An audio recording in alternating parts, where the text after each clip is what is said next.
Sa likod ng masasayang tawanan at matatamis na ngiti, may mga batang nangangarap na magkaroon ng buong pamilya. Sa isang bahay ampunan sa Tagaytay, nakatira ang mga kabataang malapit sa aking puso. Dahil ang Pasko ay panahon ng pagmamahalan at pagbibigayan, bibisitahin natin ang isang lugar dito sa Tagaytay City na malapit sa puso ko. Taon 2014 na mag-umpisa akong bumisita sa Mother Teresa. Simula noon, lagi akong nagpabalik-balik sa lugar at agad akong naantig sa kwento ng mga batang iniiwan at inaabandona. Isa nga sa aking nakilala rito ang batang si Hilary. Dito ka ba nung sanggol ka pa? Actually po, dinala po ako dito. Mag-3 years old na po ako. Dahil sa paghiwalay ng kanilang magulang, iniwan sa bahay ampunan sina Hilary kasama ang kanyang 2 kapatid. Tapos siyempre nung nagkakaisip ka na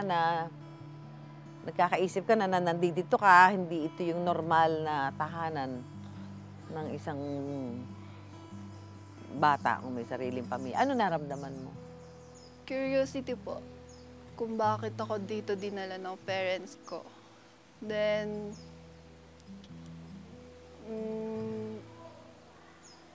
minsan nalulungkot po ako dahil niinggit po ako sa ibang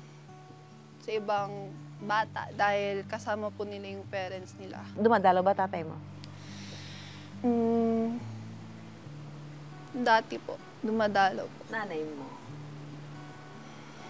So, yung 2 kapatid mo na lang, sila nang dumadalaw. 14 years ka nang nandito, di ba? Anong wish mo sa pagpasko?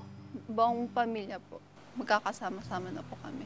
Kahit hindi mo nakikita ang nanay mo, tatay mo, gusto mo pa rin mabuo kaya? Opo. Alam mo kung nasaan sila?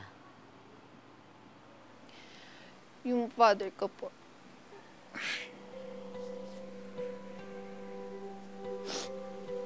Then yung mother ko, hindi ko po alam kung saan.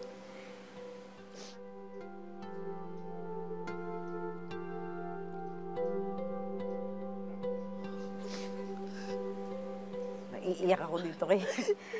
Kasi parang ang bigat bigat no. Yung wish mo, parang madali kung parang meron pa kayong connection ngayon, di ba? Parang, pero dahil hindi mo alam na saan nanay mo. Hindi. Ang tatay mo, hinuhulaan mo lang kung nasaan. Parang yun yung talagang ultimate wish lagi, di ba? Parang kung ang pamilya nyo gusto mong mabuo. Mas maganda lang nun, kayong 3 magkakapatid, buo pa rin kayo. Sorry ha. Okay lang po. Ang kwento ni Hilary ang isa sa mga dahilan kung bakit ako bumabalik sa bahay ampunan na ito. Dahil bawat isa sa kanila may kanya-kanyang storya. Ang bawat isa may hiling. Yon ang maging masaya at kumpleto sa darating na Pasko. Dahil it's the season of giving kasama ang I Wonder team at sa tulong ng GMA Kapuso Foundation, sabay-sabay nating patamisin ang Pasko ng mga kabataang ito. Dala ang paborito kong kakanin tuwing Noche Buena at ilang matatamis na pagkain na tiyak magugustuhan nila. Andito kami ngayon, ang I Wonder team, para magbigay sa inyo ng konting saya, lalong-lalo na dahil malapit na ang Pasko. Mahilig ba kayo sa matatamis? Yeah, so sana magustuhan nyo yung munti naming handog sa inyo. Ice cream! Cake! Gusto mo cake? Ala, ito? Ay, gusto mo to? Gusto niya, Biko? Ate, nakakatawa naman.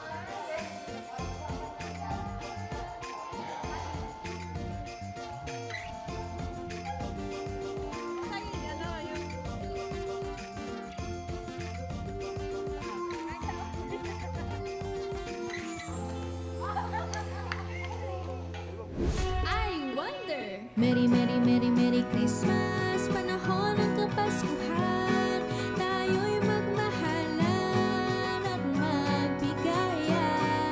Kasama ang tropa at pamilya, tuloy ang kasiyahan. Kay tamis ng Pasko, pagkumpleto, I Wonder! Maligayang Pasko!